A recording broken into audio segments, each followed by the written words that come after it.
Hindi cinema की dream girl Hema Malini ने पहली बार अपने करीब 6 दशक लंबे फिल्मी सफर, निजी जिंदगी और बॉलीवुड के बदलते दौर पर खुलकर बात की। इस खास बातचीत में उन्होंने न सिर्फ अपने पति धर्मेंद्र के व्यक्तित्व के अनसुने पहलुओं को शेयर किया, बल्कि सन्नी देओल और बॉबी देओल के साथ अपने रिश्ते, फिल्म इंडस्ट्री के गोल्डन एरा और आज के सिनेमा के अंतर पर भी बेबाकी से अपनी राय रखी। दोस्तों, वीडियो में आगे बढ़ने से पहले प्लीज मेरे चैनल को सब्सक्राइब करके बेल आइकन को जरूर प्रेस कर दीजिएगा। तो चलिए दोस्तों, वीडियो को शुरू करते हैं। बॉलीवुड के हीमैन धर्मेंद्र सिर्फ पर्दे के सुपरस्टार नहीं, बल्कि अपने परिवार की सबसे मजबूत कड़ी भी रहे हैं। उनकी सादगी, अपनापन और रिश्तों को निभाने का अंदाज हमेशा चर्चा में रहा है। अब उनके परिवार को लेकर एक ऐसा खुलासा हुआ है जिसने फैंस का ध्यान खींच लिया है। हाल ही में हेमा मालिनी ने धर्मेंद्र के आखिरी मैसेज की बात की, जो उन्होंने पूरे परिवार को दी थी। इतना ही नहीं, हेमा ने यह भी बताया कि अब आखिर उनके लिए सबसे जरूरी क्या है।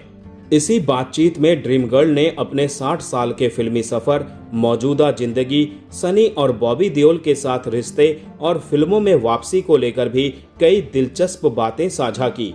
करीब 60 साल से हिंदी सिनेमा का हिस्सा रही हेमा मालिनी ने कहा कि उन्होंने अपने कैरियर में कभी भी सिर्फ पैसे कमाने के लिए फिल्में नहीं की।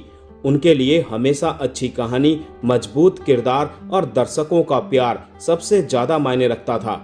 उन्होंने बताया कि एक्टिंग उनके लिए सिर्फ पेशा नहीं, बल्कि जुनून रहा है और इसी वजह से वो काफी लंबे समय तक दर्शकों के दिलों में अपनी जगह बनाए रखने में सफल रहीं। एक बातचीत के दौरान हेमा मालिनी ने धर्मेंद्र का जिक्र करते हुए उन्हें बेहद सरल, उदार और जमीन से जुड़ा इंसान बताया।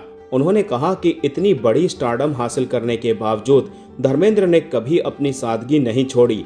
वो अपने फैंस को बहुत प्यार करते हैं और हमेशा उनकी भावनाओं का सम्मान करते हैं। हेमा ने कहा कि धर्मेंद्र एक प्यारे पिता और उससे भी ज्यादा वो बेहद प्यारे नानू रहे। हेमा ने बातचीत में आगे बताया कि वो ईसा और आहाना से भी ज्यादा उनके 5 बच्चों को प्यार करते थे। उन्होंने कहा कि धर्म जी ने बच्चों को इतना प्यार दिया जिसको शब्दों में बयां करना मुश्किल है। घर के सारे बच्चे आज उन्हें मिस कर रहे हैं। उनके निधन की फेक न्यूज पर मीडिया से नाराजगी के सवाल के जवाब में हेमा ने कहा कि गुस्सा क्यों नहीं आएगा, बिल्कुल गुस्सा होगा। फेक न्यूज आएगा तो कैसे संभालेंगे, लेकिन वो समय भी निकल गया और अब नहीं है, क्या बात करेंगे। हेमा मालिनी ने अपने 60 साल की सिनेमाई जर्नी पर भी बात की। उन्होंने कहा कि मैं खुश हूँ और ऊपर वाले की शुक्रगुजार हूँ। मैं इतने सालों तक लोगों के साथ अपने डांस के साथ जुड़ी रही। जीवन में परिस्थितियां बदलती हैं। फिल्मों के बाद डांस के जरिए लोगों से जुड़ी और आज मैं राजनीति के साथ लोगों के साथ जुड़कर उनकी सेवा कर रही हूँ। ये मेरी 3 साइड हैं। हेमा से जब उनके जीवन की प्राथमिकताओं के बारे में पूछा गया तो उन्होंने जवाब दिया कि एक सांसद होने के नाते उन्हें काफी काम करना होता है। घर का काम, बच्चों के साथ रहना, नानी की जिम्मेदारियां, ये सब कुछ है। बातचीत में हेमा ने आगे कहा कि भगवान ने सब कुछ दिया है। फिल्मों में वापसी पर ड्रीम गर्ल ने बात की।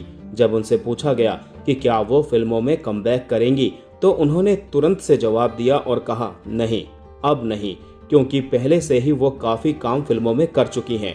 उन्होंने कहा कि मैंने गोल्डन एरा में काम किया है। हम भाग्यशाली हैं। 70 और 80 के दशक में हमने काम किया, लेकिन आज का दौर बिल्कुल अलग है।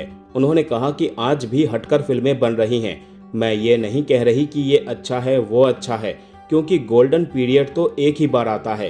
हेमा मालिनी ने आगे कहा, लेकिन अगर कोई बढ़िया रोल मिला तो उस बारे में सोच लेंगे। बातचीत में उन्होंने धर्मेंद्र पाजी के आखिरी मैसेज को भी जाहिर किया। उन्होंने बताया कि जाते जाते धर्मेंद्र ने सभी से एक बात कही। उन्होंने कहा, एक परिवार बनो, सबको एक साथ रहना है, काम जो भी हो, लेकिन परिवार को हमेशा तवज्जो दो। हेमा ने अपने दोनों सौतेले बेटों के बारे में भी बात की। उन्होंने कहा कि सनी और बॉबी दोनों बहुत अच्छे हैं। हम सब साथ हैं, हम कोई पब्लिसिटी नहीं करते, हमारा अंदर से एक जुड़ाव है।